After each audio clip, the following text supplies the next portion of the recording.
scrubber is. So the thing that you need to do is you need to make sure that you move the scrubber to where you want it.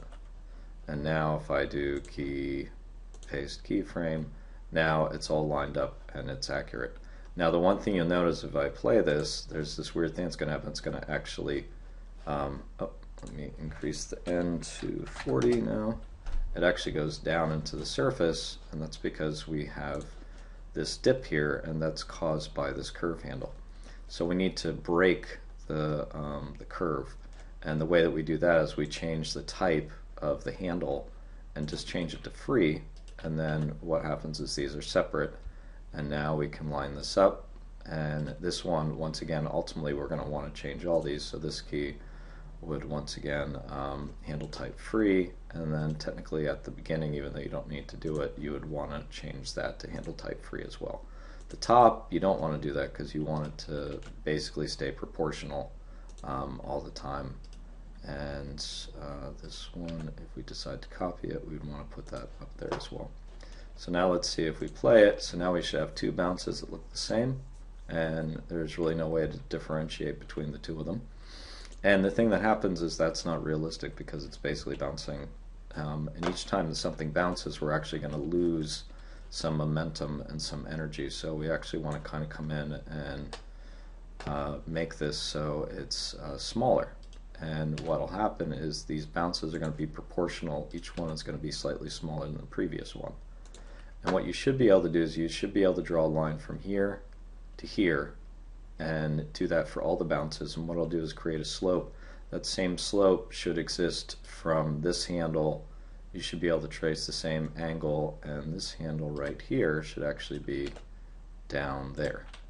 Now right now I only see a handle when I actually select something, and that's because of a default setting. So if you go to View, only select the keyframe handles, toggle that off, and then you can see all the handles. This is going to make your life just a lot easier. Now you can see, okay, so I can draw an imaginary line from here to here. That looks okay. The curve looks a little different, and if I go to here, this is a little steep. Let's go and try to do that, and then let's mimic this over here and see if we can get the same thing. It also looks like this needs to be moved over. So remember, this is proportional, proportionally smaller version of the last one. And once again, these two are the same, and then this pretty well sits flat. The only thing you would do with this is pull it out if you wanted to adjust the hang time. So let's see what this kind of looks like. So we get one bounce, and then a second bounce, and then it gets stuck on the ground. It looks like I always say it looks like it gets stuck in glue. So at this point, we could add the keyframe by copying it. We can come back here and we can manually put it. What I'm going to do is I'm going to just take the scrubber, and I'm going to move the scrubber over here somewhere. And inside here I can do the same thing of basically saying insert a key, only select a channel, and then let's move this forward, and then we'll hit I again, only select a channel, and now we have two keys. Now neither of those, let's take this one and move it up and over, and then this one and take that and move it in, and now we gotta just kind of mess around with everything and get it so that it's proportional, and get that. That needs to go further out, and make sure that this is even with this.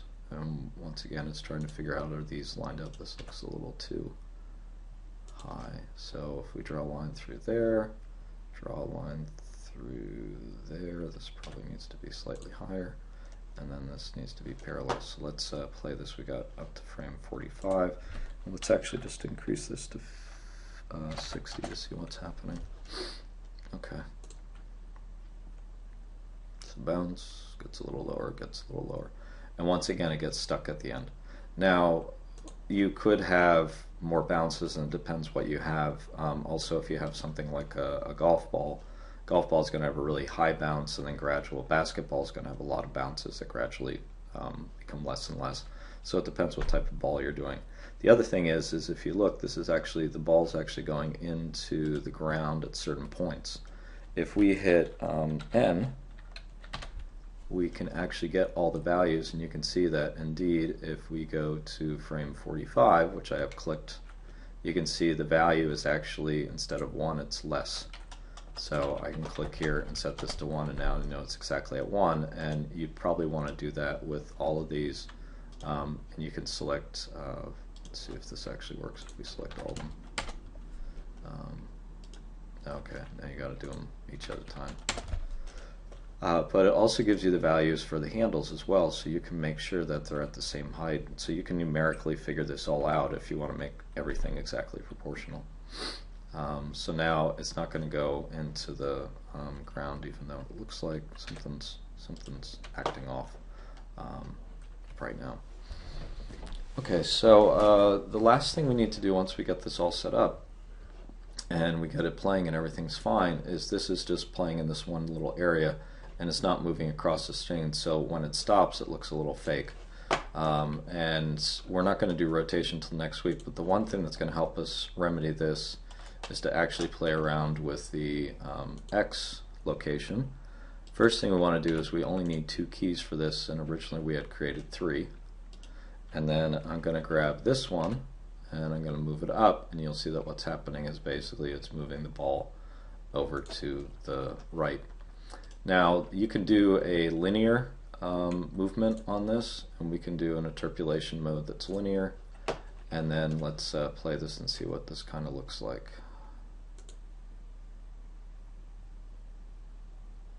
Okay, now the only area that's a little weird is after the ball stops, it's actually going to slow down. If not, it's moving at the same rate.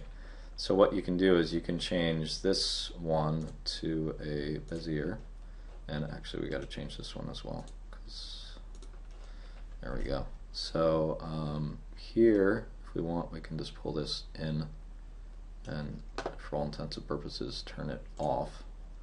And then depending on how we behave with this will determine how gradually it slows down.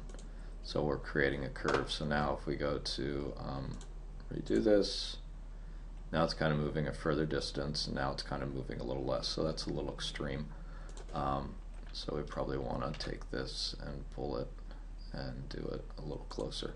So you can do a little bit of adjusting with that, but that's kind of the idea for the X.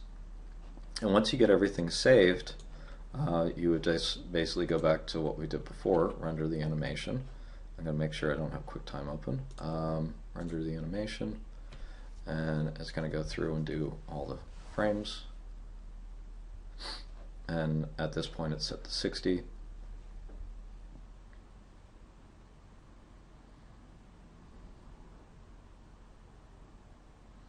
And then it's rolling and it's done. And we have our animation. So now we can go in and open this up and check it out. And animation, let's see, oh yeah, here it is. So open with QuickTime.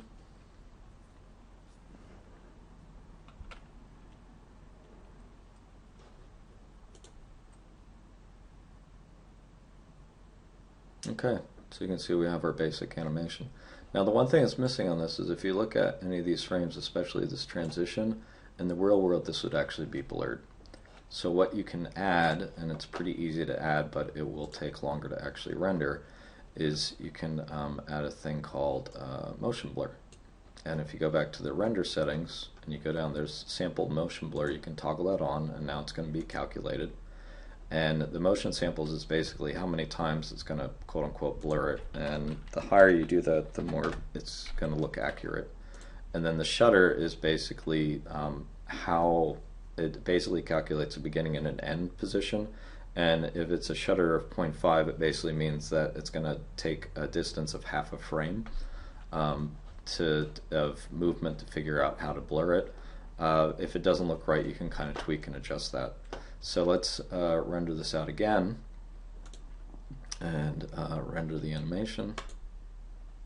And it's going to take longer this time because it's actually doing it does a single render and then it does a blur render.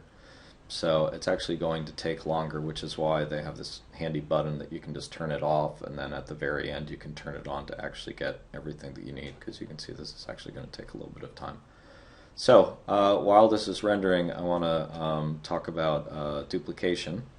And if we go and I'm just going to go to the top view, And if we take this and we copy it, so Shift D, and we get one copy, and then Shift D again, and get two copies. Now we have multiple copies of this, and they're all basically getting progressed at the same rate and time period. And actually, let's just stop this, and see if we can pop open the animation.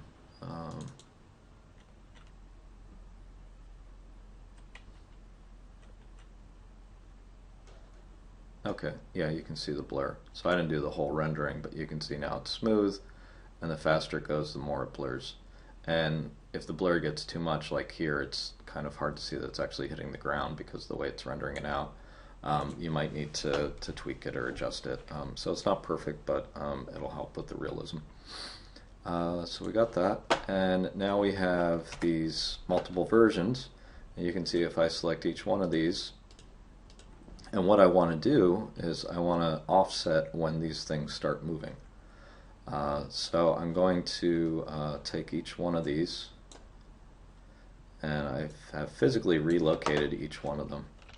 And I'm just going to do a border select, and I'm going to grab this, so I'm going to hit G, and I'm just going to move it over to a later time, and then I'm going to take this one and zoom out, and A, and G,